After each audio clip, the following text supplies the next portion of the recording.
श्री गुरु सत्ताई नमः। सभी को प्रणाम। पिछले प्रवचन में हमने सुना मनुष्य को ऐसे कार्य करना चाहिए जिससे दूसरों का कल्याण हो। ऐसे जीवन को ही यज्ञमय जीवन कहते हैं। यज्ञमय जीवन अर्थात त्याग, सेवा, परमार्थ, परस्पर मिलजुल कर काम करने में ही सबकी उन्नति है, सबका कल्याण है। आइए शुरू करते हैं छठवां प्रवचन। नहीं ज्ञानेन सदृशम पवित्रमिहि विद्यते तत्स्वयं योग संसिद्धा कालेनात्मनि विन्दति।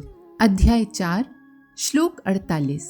निसंदेह इस संसार में ज्ञान के सदृश पवित्र अन्य कुछ भी नहीं है। प्रयत्न में संलग्न व्यक्ति समय अनुसार उसे सहज में ही पा लेता है। अंतःकरण की शुद्धि का प्रयास करने वाले मनुष्य ही आत्मज्ञान की समय आने पर प्राप्ति कर पाते हैं। इस संसार में श्रेष्ठ वस्तुएं अनेक हैं, एक से एक उत्तम पदार्थ यहाँ विद्यमान हैं, पर सबसे श्रेष्ठ, सबसे महत्वपूर्ण, सबसे पवित्र यदि कोई वस्तु है तो वो ज्ञान है। ज्ञान की विशेषता ही नर पशु को नर नारायण की स्थिति तक पहुंचाने में समर्थ होती है। ये मंगलमय ज्ञान किसी की कृपा से मिलता हो सो बात नहीं।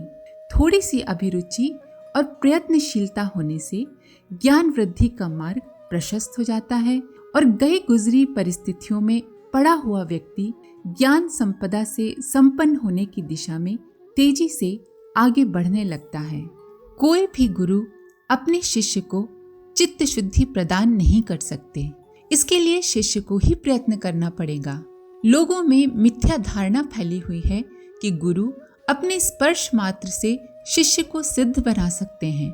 यह असंभव है। अन्यथा अपने अत्यंत प्रिय मित्र एवं शिष्य अर्जुन को स्वयं भगवान श्री कृष्ण स्पर्श मात्र से ही संपूर्ण आध्यात्मिक ज्ञान करा सकते थे। अनेक साधक गुरु की कुछ सेवा के प्रतिदान स्वरूप उनका अर्जित किया हुआ ज्ञान क्षण मात्र में ही प्राप्त करना चाहते हैं। ऐसी इच्छा करना जीवन के सुअवसरों को खोना है। भगवान श्री कृष्ण अर्जुन से स्पष्ट कहते हैं कि उसे स्वयं चित्त शुद्धि के लिए प्रयत्न करना होगा, जिससे उचित समय में पारमार्थिक सत्य का वो साक्षात अनुभव कर सके। पूर्णत्व की प्राप्ति के लिए किसी निश्चित समय का यहाँ आश्वासन नहीं दिया गया है।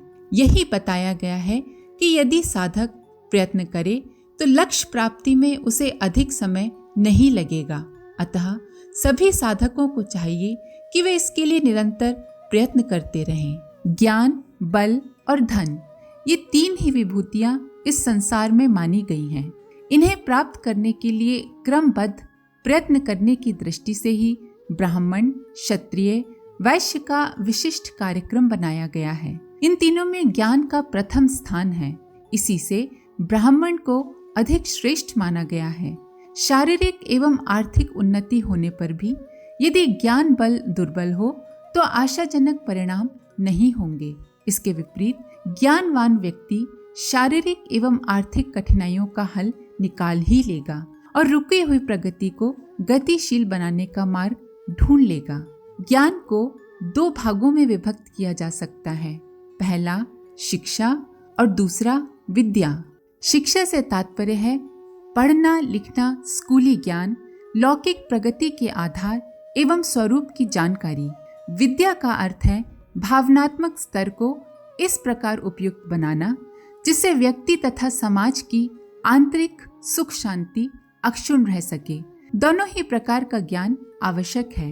दोनों के लिए ही साथ साथ प्रयत्न चलते रहना चाहिए।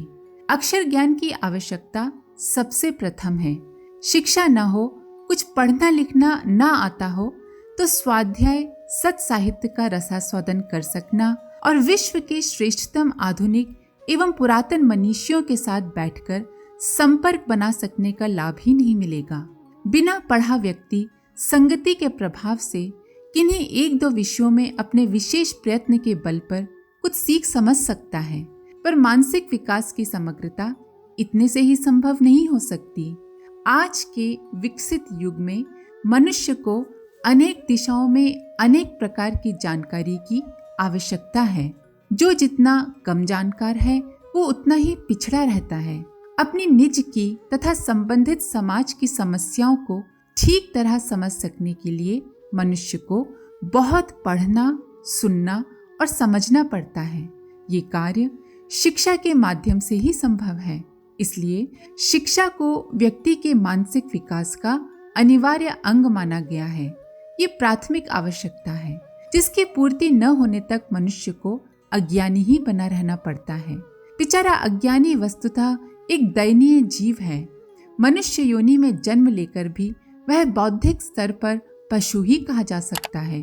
प्रयत्न ये होना चाहिए कि नव निर्माण की इस पुण्य वेला में शिक्षा प्रसार के लिए व्यापक आंदोलन एवं अभियान आरंभ किया जाए। छोटे बच्चों को पढ़ाने के लिए सरकार थोड़ा काम कर रही है। उससे पढ़ने वाले बच्चों की संख्या बड़ी है, पर अपने समाज की जनसंख्या को देखते हुए उन प्रयासों को कम ही कहना चाहिए। बच्चों की शिक्षा के लिए जो प्रयत्न चल रहे हैं वे तो चलते ही रहना चाहिए। चलने ही नहीं चाहिए वरन उनमें 100 गुनी अभिवृद्धि होनी चाहिए, क्योंकि वास्तविक निर्धनता ज्ञान की कमी ही मानी जाती है। देश में एक भी बालक या बालिका ऐसी नहीं होनी चाहिए जो पढ़ा लिखा ना हो।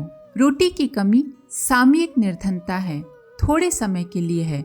बुद्धिमानी से मनुष्य रोटी की समस्या हल कर लेता है, पर यदि रोटियां बहुत रहें व ज्ञान की कमी रहे तो उस स्थिति में शांतिपूर्वक उन रोटियों को खा सकना भी संभव नहीं होगा।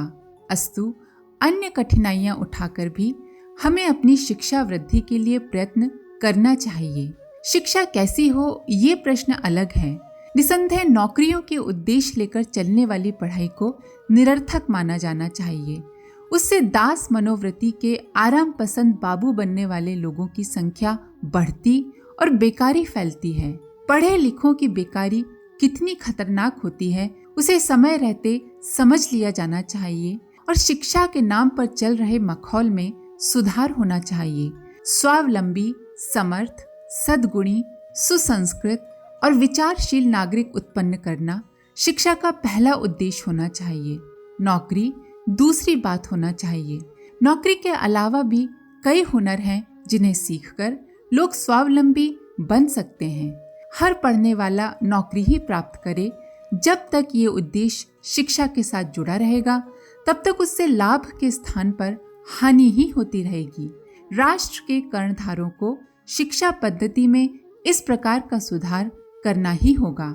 हमें शिक्षा का प्रसार तो करना ही है।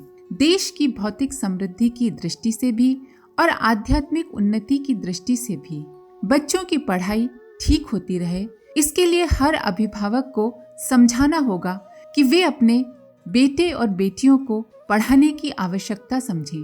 रोटी खिलाते हैं, कपड़े पहनाते हैं, प्यार करते हैं, ब्याह शादी करते हैं, तो उन्हीं में एक और अनिवार्य आवश्यकता उन्हें पढ़ाने की भी जोड़ दें। जो अभिभावक अपने बच्चों को शिक्षा की सुविधा नहीं जुटाते, वे उन्हें जन्म देने के बाद कंधे पर आए एक नितांत आवश्यक कर्तव्य की उपेक्षा करने का पाप करते हैं। भूखे पेट रहकर भी उन्हें अपने बच्चों की शिक्षा के साधन जुटाने चाहिए। ये भावना उन प्रत्येक वयस्क नर नारियों में भरी जानी चाहिए जो बच्चे पैदा कर रहे हैं या करने वाले हैं। किंतु काम इतने से भी नहीं चलेगा। जो लोग स्कूल में जाने की परिस्थिति में नहीं हैं, उन नर नारियों की शिक्षा के लिए सर्वत्र प्रौढ़ पाठशालाएं चलनी चाहिए। इस प्रकार के कार्य को देव मंदिर बनाने जैसा धर्म कार्य मानना जाना चाहिए। और जो लोग शिक्षा देने या दिलाने को समय अथवा धन दें, उन्हें देव पूजा या धर्म कृत्य के लिए दान पुण्य करने वालों में से अधिक श्रेष्ठ समझा जाना चाहिए। मनुष्य की आत्मा में रहने वाले भगवान की यदि हम शिक्षा रूपी पूजा सामग्री से अर्चना करते हैं तो निसंदेह अक्षत, नैवेद्य, धूप, दीप प्राप्त करने की अपेक्षा वे कहीं अधिक प्रसन्न होंगे। हर शिक्षित व्यक्ति अपने घर की महिलाओं को, बच्चों को, बूढ़ों को, नौकर नौकरानियों को, पड़ोसियों को पढ़ाने का प्रयत्न करे। इसके लिए समय या धन दे तो ही वो ज्ञान ऋण से उऋण होने का अपना नैतिक कर्तव्य पूरा करेगा। छोटे बच्चों की पढ़ाई तक ही सीमित नहीं रहा जा सकता। आवश्यकता ये भी है कि प्रत्येक वयस्क व्यक्ति को शिक्षित बनाने के लिए व्यापक रूप से एक होकर प्रयत्न किया जाए। ये देश जब तक साक्षर न बनेगा तब तक प्रगति का महत्व, स्वरूप और आधार भी नहीं समझ सकेगा। गीता में ये प्रेरणा है कि प्रत्येक व्यक्ति ज्ञान की पवित्रता एवं उपयोगिता को समझे और समझकर उसे हृदयंगम करने के लिए कटिबद्ध हो। गीता ज्ञान का ग्रंथ है। उसमें संसार की सर्वश्रेष्ठ वस्तु ज्ञान को ही बताया है और हर भावनाशील व्यक्ति को संदेश दिया है कि वो अपने व्यक्तिगत ज्ञान की अभिवृद्धि के लिए तथा दूसरों को ज्ञानवान बनाने के लिए शक्ति भर प्रयत्न करे। अपने साधन जितने भी हों उन्हें मानव जाति को अधिक ज्ञानवान बनाने में लगाएं। परमार्थ का सर्वश्रेष्ठ स्वरूप ये है कि बौद्धिक दृष्टि से पिछड़े और उजड़े लोग उपयोगी विचारणा एवं प्रेरणा प्राप्त कर सकने की स्थिति में पहुंचकर अपने को मनुष्य श्रेणी में गिने जाने योग्य बना सकें। सस्ती पूजा पत्री का महत्व उसके सस्तेपन के आधार पर स्वल्प ही होता है। ज्ञान आराधना द्वारा भगवान को प्रसन्न करने की जो तपश्चर्या करनी पड़ती है उसका प्रभाव भी उसी अनुपात से अधिक उत्तम एवं प्रभावशाली होता है। पुस्तकालयों की स्थापना, घर घर सद्ज्ञान पहुंचाने का प्रबंध करना, साक्षरों को प्रशिक्षित बनाने को पुण्य प्रयास माना जाता है। साक्षर बनने से ज्ञान प्राप्ति का मार्ग तो खुलता है, पर उसका वास्तविक प्रयोजन तभी सिद्ध होता है जब पढ़ा लिखा व्यक्ति जीवन की समस्याओं को समझने तथा उन्हें सुलझाने का प्रयास करे। ये कार्य विचारोत्तेजक सत साहित्य के पढ़ने से ही पूर्ण होता है। दुर्भाग्य से इस प्रकार की अभिरुचि आज के तथाकथित शिक्षितों को नहीं है। स्कूल छोड़ने के बाद आमतौर से पढ़ना बंद हो जाता है। काम धंधों में प्रयुक्त होने वाली पढ़ाई ही मात्र हाथ में रह जाती है। जो इसके अतिरिक्त पढ़ते भी हैं उसमें मनोरंजन, विलासिता, कौतूहल की पुस्तकें या पत्रिकाएं ही प्रधान होती हैं।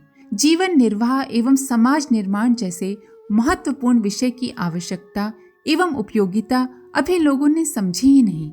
ऐसी दशा में वे सत साहित्य पढ़ेंगे ही कैसे? इस अभिरुचि को जगाया जाना चाहिए ताकि शिक्षा की सार्थकता सिद्ध हो सके। जगह जगह ऐसे पुस्तकालय खुलने चाहिए जिनमें विशुद्ध रूप से व्यक्ति निर्माण साहित्य हो और उसे शिक्षितों तक पहुंचाने तथा उनकी अभिरुचि को ऊंचा उठाने के लिए परिमार्जित करने के प्रयत्न चलते रहें। ऐसे सत्प्रयत्नों को गीता में बुद्धि योग कहा गया है। ज्ञान साधना में निरंतर संलग्न रहने वाले व्यक्ति बुद्धि योगी हैं। इस मार्ग में प्रीति पूर्वक लगे हुए व्यक्ति वास्तव में अपनी इस तपश्चर्या द्वारा भगवान का भजन ही करते हैं और ईश्वर प्रदत्त बुद्धि योग द्वारा मनुष्य ईश्वर को प्राप्त कर लेता है। ईश्वर की सर्वप्रिय आराधना उनके संसार को अधिक ज्ञानवान बनाने की ही हो सकती है। आज के लिए इतना ही। आप सभी का धन्यवाद। ओम शांति।